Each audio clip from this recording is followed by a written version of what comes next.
लीजिए अब आज के मेहमान इम्तियाज और आपके बहुत ही हरदिल अजीज सियासी रहबर, आपके सूबे की आबरू और यहां के साबिक वजीर आला मोहतरम राजा दिग्विजय सिंह साहब से मैं गुजारिश कर रहा हूं कि वो तशरीफ लाएं और आज के इस खूबसूरत महफिल मुशायरा में अपने खिताब से, अपने संबोधन से हम सबको नवाजते हुए अपनी तरफ से अपना पैगाम आप तक पहुंचाएं। मोहतरम दिग्विजय सिंह साहब, साबिक वजीर आला मध्य प्रदेश। अस्सलाम वालेकुम,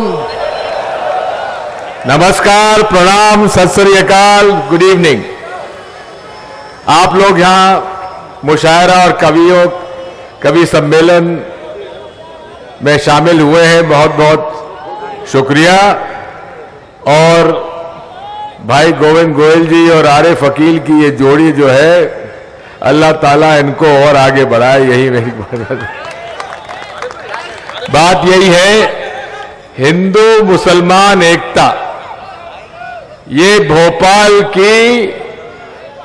का मिजाज है, गंगा जमनी मिजाज भोपाल का मिजाज है। और इसलिए आज कवि सम्मेलन, मुशायरा और गोविंद गोयल और आरिफ अकील साहब दोनों ने मिलकर ये एकता का स्वरूप जो दिया है, इनको बहुत बहुत मुबारक, बहुत बहुत बधाई। अब मैं आप लोग के और कवियों के और शायरों के बीच में न रहते हुए मैं यही अनुरोध करूंगा कि खूब इसका आनंद लीजिए।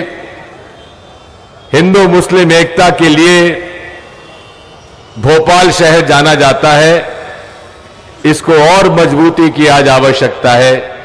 यही मेरी ईश्वर से प्रार्थना है, अल्लाह ताला से दुआ मांगता हूं। बहुत बहुत शुक्रिया।